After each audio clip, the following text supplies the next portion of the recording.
नमस्कार, आप सभी का स्वागत है शुभ लाभ चैनल में। मित्रों, शारदीय नवरात्रि का आरंभ हो चुका है। नवरात्रि के 9 दिनों तक माता रानी की उपासना करने के साथ साथ आपको इस कथा का पाठ भी जरूर करना चाहिए।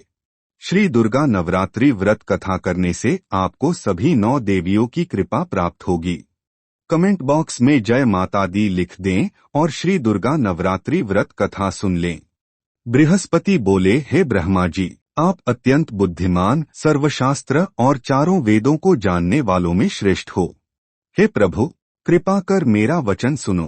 चैत्र, आश्विन, माघ और आषाढ़ मास के शुक्ल पक्ष में नवरात्र का व्रत और उत्सव क्यों किया जाता है? हे भगवान, इस व्रत का फल क्या है? किस प्रकार करना उचित है? और पहले इस व्रत को किसने किया? सो विस्तार से कहो। बृहस्पति जी का ऐसा प्रश्न सुनकर ब्रह्मा जी कहने लगे, हे बृहस्पति, प्राणियों का हित करने की इच्छा से तुमने बहुत ही अच्छा प्रश्न किया है। जो मनुष्य मनोरथ पूर्ण करने वाली दुर्गा, महादेवी, सूर्य और नारायण को ध्यान करते हैं, वे मनुष्य धन्य हैं। यह नवरात्र व्रत संपूर्ण कामनाओं को पूर्ण करने वाला है। इसके करने से पुत्र चाहने वाले को पुत्र, धन चाहने वाले को धन, विद्या चाहने वाले को विद्या और सुख चाहने वाले को सुख मिल सकता है। इस व्रत को करने से रोगी मनुष्य का रोग दूर हो जाता है और कारागार में पड़ा हुआ मनुष्य बंधन से छूट जाता है। मनुष्य की तमाम विपत्तियां दूर हो जाती हैं और उसके घर में संपूर्ण संपत्तियां आकार उपस्थित हो जाती हैं। बंध्या और काक बंध्या के इस व्रत के करने से पुत्र हो जाता है। समस्त पापों को दूर करने वाले इस व्रत के करने से ऐसा कौन सा मनोरथ है जो सिद्ध नहीं हो सकता? यदि व्रत करने वाला मनुष्य सारे दिन का उपवास न कर सके तो एक समय भोजन करे और उस दिन बांधवों सहित नवरात्रि व्रत की कथा श्रवण करे। हे बृहस्पति, जिसने पहले इस महाव्रत को किया है उसका पवित्र इतिहास मैं तुम्हें सुनाता हूँ। तुम सावधान होकर सुनो। इस प्रकार ब्रह्मा जी के वचन सुनकर बृहस्पति जी बोले, हे ब्राह्मण, मनुष्यों का कल्याण करने वाले इस व्रत के इतिहास को मेरे लिए कहो, मैं सावधान होकर सुन रहा हूँ। आपकी शरण आए हुए मुझ पर कृपा करो। ब्रह्मा जी बोले, पीठक नाम के मनोहर नगर में एक अनाथ नाम का ब्राह्मण रहता था। वह भगवती दुर्गा का भक्त था। उसके संपूर्ण सद्गुणों से युक्त, मानो ब्रह्मा की सबसे पहली रचना हो ऐसी यथार्थ नाम वाली सुमति नाम की एक अत्यंत सुंदर कन्या पैदा हुई। वह कन्या सुमति अपने घर के बालकपन में अपनी सहेलियों के साथ क्रीड़ा करती हुए इस प्रकार बढ़ने लगी जैसे शुक्ल पक्ष में चंद्रमा की कला बढ़ती है। उसका पिता प्रतिदिन दुर्गा की पूजा और होम किया करता था। उस समय वह भी नियम से वहां उपस्थित होती थी। एक दिन सुमति अपनी सखियों के साथ खेलने लग गई और भगवती के पूजन में उपस्थित नहीं हुई। उसके पिता को पुत्री की ऐसी असावधानी देखकर क्रोध आया और पुत्री से कहने लगा कि हे दुष्ट पुत्री, आज प्रभात से तुमने भगवती का पूजन नहीं किया, इस कारण मैं किसी कुष्ठी और दरिद्र मनुष्य के साथ तेरा विवाह करूंगा। इस प्रकार कुपित पिता के वचन सुनकर सुमति को बड़ा दुख हुआ।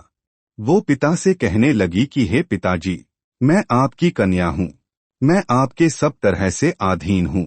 जैसी आपकी इच्छा हो मेरा विवाह कर सकते हो। होगा वही जो मेरे भाग्य में लिखा है। मेरा तो इस पर पूर्ण विश्वास है। मनुष्य न जाने कितने मनोरथों का चिंतन करता है, पर होता वही है जो भाग्य में विधाता ने लिखा है। जो जैसा करता है उसको फल भी उस कर्म के अनुसार ही मिलता है, क्योंकि कर्म करना मनुष्य के अधीन है पर फल देव के अधीन है। जैसे अग्नि में पड़े हुए तृण आदि उसको अधिक प्रदीप्त कर देते हैं, उसी तरह अपनी कन्या के ऐसे निर्भयता से कहे हुए वचन सुनकर उस ब्राह्मण को अधिक क्रोध आया। तब उसने अपनी कन्या का एक कुष्ठी के साथ विवाह कर दिया और अत्यंत क्रुद्ध होकर पुत्री से कहने लगा कि जाओ जाओ, जल्दी जाओ, अपने कर्म का फल भोगो। देखें केवल भाग्य भरोसे पर रहकर क्या करती हो। इस प्रकार से कहे हुए पिता के कटु वचनों को सुनकर सुमति अपने मन में विचार करने लगी कि मेरा बड़ा दुर्भाग्य है जिससे मुझे ऐसा पति मिला। इस तरह अपने दुख का विचार करती हुई सुमति अपने पति के साथ वन चली गई और भयानक वन में कुशायुक्त स्थान पर उन्होंने वह रात बड़े कष्ट से व्यतीत की। उस गरीब बालिका की ऐसी दशा देखकर भगवती पूर्व पुण्य के प्रभाव से प्रकट होकर सुमति से कहने लगी कि हे ब्राह्मणी, मैं तुम पर प्रसन्न हूँ, तुम जो चाहो वरदान मांग सकती हो। मैं प्रसन्न होने पर मनोवांछित फल देने वाली हूँ। इस प्रकार भगवती दुर्गा का वचन सुनकर ब्राह्मणी कहने लगी कि आप कौन हैं जो मुझ पर प्रसन्न हुई हैं, ये सब मेरे लिए कहो और अपनी कृपा दृष्टि से मुझ दासी को कृतार्थ करो। ब्राह्मणी का वचन सुनकर देवी कहने लगी कि मैं आदि शक्ति हूँ और मैं ही ब्रह्मा, विद्या और सरस्वती हूँ। मैं प्रसन्न होने पर प्राणियों के दुख दूर कर उनको सुख प्रदान करती हूँ। हे ब्राह्मणी, मैं तुम पर तुम्हारे पूर्व जन्म के पुण्य के प्रभाव से प्रसन्न हूँ। तुम्हारे पूर्व जन्म का वृत्तांत सुनाती हूँ, सुनो। तू पूर्व जन्म में निषाद की स्त्री थी और अति पतिव्रता थी। एक दिन तेरे पति निषाद ने चोरी की। चोरी करने के कारण तुम दोनों को सिपाहियों ने पकड़ लिया और ले जाकर जेल खाने में कैद कर दिया। उन लोगों ने तुम्हें और तुम्हारे पति को भोजन भी नहीं दिया। इस प्रकार नवरात्र के दिनों में तुमने न तो कुछ खाया और न जल पिया, इसलिए 9 दिन तक नवरात्र का व्रत हो गया। हे ब्राह्मणी, उन दिनों में जो व्रत हुआ उस व्रत के प्रभाव से प्रसन्न होकर तुम्हें मनोवांछित फल दे रही हूँ। तुम्हारी जो इच्छा हो सो मांगो। इस प्रकार दुर्गा के कहे वचन सुनकर ब्राह्मणी बोली कि अगर आप मुझ पर प्रसन्न हैं तो हे दुर्गे, आपको प्रणाम करती हूँ। कृपा करके मेरे पति के कोढ़ को दूर करो। देवी कहने लगी कि उन दिनों में जो तुमने व्रत किया था उस व्रत के एक दिन का पुण्य अपने पति का कोढ़ दूर होने के लिए अर्पण करो। मेरे प्रभाव से तेरा पति कोढ़ से रहित और सोने के समान शरीर वाला हो जाएगा। ब्रह्मा जी बोले। इस प्रकार देवी का वचन सुनकर वह ब्राह्मणी बहुत प्रसन्न हुई और पति को निरोग करने की इच्छा से ठीक है ऐसे बोली। तब तक उसके पति का शरीर भगवती दुर्गा की कृपा से कुष्ठहीन होकर अति कांतियुक्त हो गया, जिसकी कांति के सामने चंद्रमा की कांति भी क्षीण हो जाती है। वह ब्राह्मणी पति के मनोहर देह को देखकर देवी को अति पराक्रमी वाली समझकर स्तुति करने लगी कि हे दुर्गे, आप दुर्गत को दूर करने वाली, तीनों जगत का संताप हरने वाली, समस्त दुखों को दूर करने वाली, रोगी मनुष्य को निरोग करने वाली, प्रसन्न होने पर मनोवांछित फल को देने वाली और दुष्ट मनुष्य का नाश करने वाली हो। तुम ही सारे जगत की माता और पिता हो। हे अम्बे, मुझ अपराध रहित अबला का मेरे पिता ने कुष्ठ के साथ विवाह कर मुझे घर से निकाल दिया। उसकी निकाली हुई मैं पृथ्वी पर घूमने लगी। आपने ही मेरा इस आपत्ति रूपी समुद्र से उद्धार किया है। हे देवी, आपको प्रणाम करती हूँ, मुझ दिन की रक्षा करो। ब्रह्मा जी बोले कि हे बृहस्पति, इसी प्रकार उस सुमति ने मन से देवी की बहुत स्तुति की। उससे की हुई स्तुति सुनकर देवी को बहुत संतोष हुआ और ब्राह्मणी से कहने लगी कि हे ब्राह्मणी, तुम्हारे उदायल नाम का एक अति बुद्धिमान, धनवान, कीर्तिवान और जितेंद्रिय पुत्र शीघ्र ही होगा। ऐसा कहकर देवी उस ब्राह्मणी से फिर कहने लगी कि हे ब्राह्मणी, और जो कुछ तेरी इच्छा हो वो मनोवांछित वस्तु तुम मांग सकती हो। ऐसा भगवती दुर्गा का वचन सुनकर सुमति बोली कि हे भगवती दुर्गे, अगर आप मुझ पर प्रसन्न हैं तो कृपा कर मुझे नवरात्रि विधि बताइए। हे दयावती, जिस विधि से नवरात्र व्रत करने से आप प्रसन्न होती हैं उस विधि और उसके फल को मेरे लिए विस्तार से वर्णन करें।